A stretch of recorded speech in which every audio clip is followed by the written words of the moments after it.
I'm Obi Maduegbuna. I'm an actor, VO artist, producer. Hello, I'm Bumi. Nice to meet you. Nice to meet you. So, Obi, tell me, how do you navigate being the intersection between being British trained, or should I say British trained, and being Nollywood blooded in your performances? I think for me, there isn't much difference. I approach every role the same way. It's all about the character, my perspective, what I see in the character, what I see in myself that I see in the character. And I just generally approach everything. It depends what the project is, to be honest. There's some times I'm still learning, I'm still having different experiences from people I meet on sets. But generally, I approach it similar way. Okay. So, in the order of things, you played a socially awkward adult. How do you humanize this roles, these comedic characters? How do you humanize them without turning them into caricatures? I think the first part of it is understanding the character, understanding their motivations, and understanding why they make certain decisions that they make. You know, I love playing characters that are different from myself, and I was one of those people growing up. When I always see people, I'm always kind of like, this person is different from me. Why are they different? What is it about them that makes them this way? I need to understand that. So it's for me, it's the journey of getting to explore this character and finding out about them. And even when I'm performing, taking scene by scene, day by day, just learning new things about them generally. And I try as much as possible not to judge them. You know. That's good. That's very good. So, what do you look for in a script? Do you look for a personal challenge? Do you look for a paycheck? What exactly do you look for in a script? Honestly, all the above. But generally, for me personally, I love acting.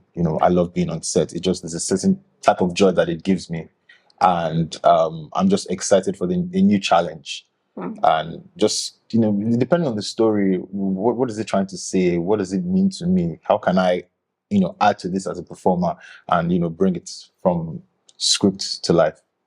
It's like dopamine free. Very much indeed. All right. So, what was the biggest artistic lesson you learned while playing Dear Coffee, while performing Dear Coffee in South Africa? Hmm. That was a very interesting time for me because I literally that week I didn't know I was going to go to South Africa and perform in this play. Oh, Yeah. Someone's visa got denied, and the next day on the flight going to South Africa, I'm on the plane going over my lines, just going on stage, and because my background is from the theater, and but surprisingly, since I graduated from drama school, no one cast me in theater, and there's this certain level of dopamine, this rush being on stage and having it live. So just my just seeing that role and just being there, knowing, oh, I'm in a different country now.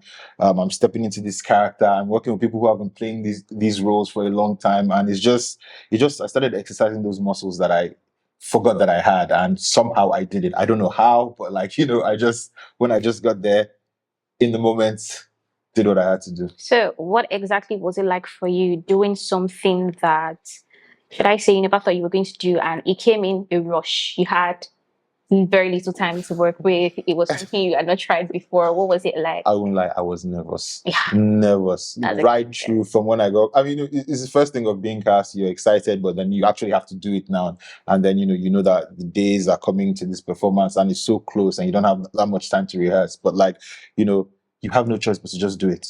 You're on stage and you just have to. I feel like there's this thing of as a stage actor, when you're on stage, this extra element of performance that doesn't come out of you even from rehearsals until you interact with the audience, and because you're used to rehearsing things one kind of way, and maybe on this line you didn't get a laugh here or you got a laugh here, or you looked at it differently, and then you start discovering new things about the script when you have different reactions from different audience members. So it was definitely an interesting I experience. can imagine how that was for you. So, Obi, tell me, do you think the African film industry is finally ready to tell stories that are weird, stories that are wild or genre bending? Do you think they're ready? I think we are the right director, the right writers. We still have a long way to go, but we're getting there.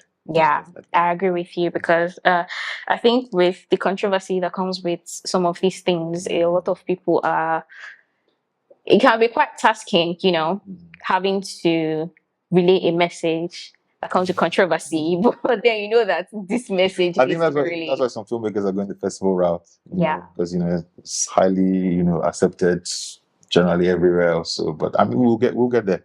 yeah. So, how do you measure success? Is it by impact or the awards or longevity? What is the measure of success for you?